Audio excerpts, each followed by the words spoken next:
Welcome back to Education Matters. Did you correctly answer D, $145 million? Last year, the General Assembly began pre-funding the next year's voucher budget and stated its plan is to add $10 million each year until this program reaches $145 million annually in 10 years. Now, our next two guests have a lot of expertise in the Opportunity Scholarship Program, so we're going to talk a little bit about that today. We have Matt Ellinwood. Matt is the Director of the Education and Law Project at the North Carolina Justice Center. Matt, thanks for being here. And Jessica Holmes. Jessica is an education law attorney, and I should also point out Jessica is a member of the Wake County Board of Commissioners, so an elected official. So thank you for being here both. Matt, I want to start with you. You heard Jane talking in the first part of the show about the structure of the program.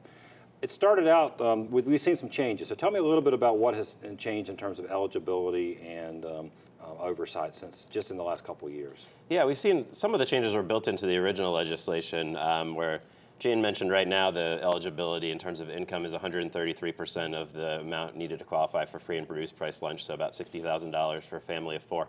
That began at 100% of free and reduced price lunch. So it was built into the first year of operation that we were going to increase the amount of income that people could have and still be eligible. The second sort of loosening that we've seen is that the percentage of students who can be in kindergarten or first grade, and that's because it's a different justification for whether or not it makes sense to have those students enrolling in the voucher program because they've never been in the public school system. This was something that was pitched as a way for students to have another option who are in a low-performing public school. Right. And the other thing is that those students would then be on the hook. We have to fund those students for 13 years all the way through to the end of their education. And so that number has been elevated to 40% of the overall number of people who are in the program. This is something that's really similar to what we've seen in other states where year after year the income guidelines get loosened and loosened and the program grows and grows. I think one of the reasons that's concerning is this was pitched as a pilot program originally. And so as you said, it's gone from $11 million to $145 million with really no information on how students are performing. And, right. And the information thing, and that's something I want to ask you about, Jessica. That's one of the questions that comes up, and Jane got into it. There really isn't a lot of accountability, transparency in how these schools. I mean, we don't have to know what the curriculum is. There's the tests are not the same. They really can't compare them to public schools. I mean, it seems like for a pretty big program, a pretty large gap in terms of what we expect. In addition to the things that were mentioned previously, these educators don't even have to be certified. So that's yet another sort of lack of accountability. The teachers in the private voucher schools. The teachers in the private voucher schools do not have to be certified to teach in the state of North Carolina. So that is yet another concern. On top of that, just the funding proponent, or the funding aspect is very concerning to me. We're spending millions upon millions of dollars of taxpayer dollars to fund private schools that, one, are not accountable, and also have discriminatory policies in terms of their admissions. And well, explain that. What's? I mean, obviously these are religious schools, but are you saying that we have taxpayer-funded schools that literally don't discriminate and don't allow certain students to attend? The voucher program allows the private institutions to discriminate in terms of who they accept. Let me give you an example.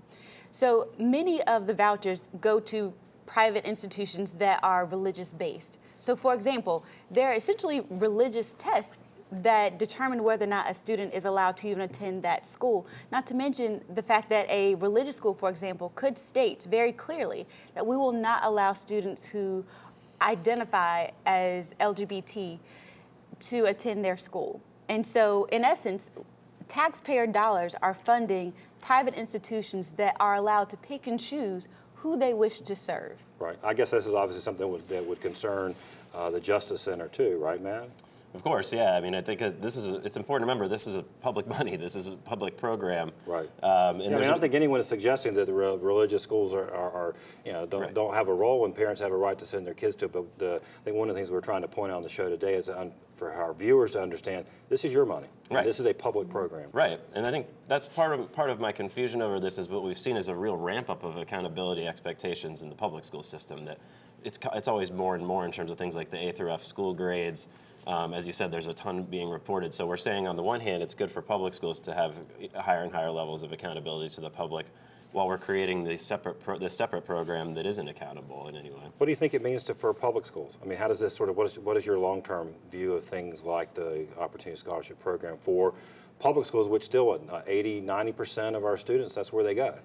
Yeah, and first I'd like to address the name of the Opportunity Scholarship Act, which does not actually provide an opportunity for the kids that it purports to provide an opportunity for.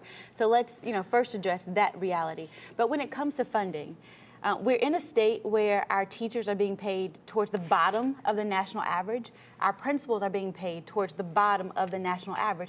We're also at a place in our public schools where we're struggling for textbooks and technology. Yet, we're allotting millions of dollars on this continuum to essentially take money out of the public school system to fund unaccountable, discriminatory private institutions that are not accountable to elected officials, that are not accountable to the very taxpayers that fund the voucher program. Right. There's sort of two different things we just talked about, Matt. One was the discrimination issues, but then get back to the accountability. I mean, sort of what, how different is it? I mean, in terms of what is required for, Jessica talked about the teachers don't have to be certified, but how different is it in terms of testing? You threw out A to F school grades, which we've talked about on the show.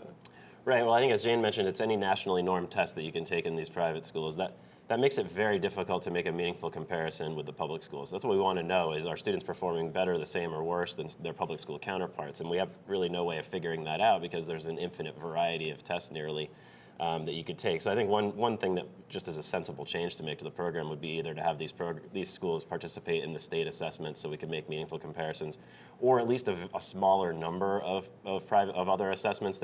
Most of the schools take one of 3 tests anyways, and there's a way we could make not a perfect comparison that way, but at least a better one than we are right now. Well, a lot here. We're gonna have you guys come back because we're gonna keep talking about this program on Education Matters, I promise. But thank you both for being here today. We appreciate it.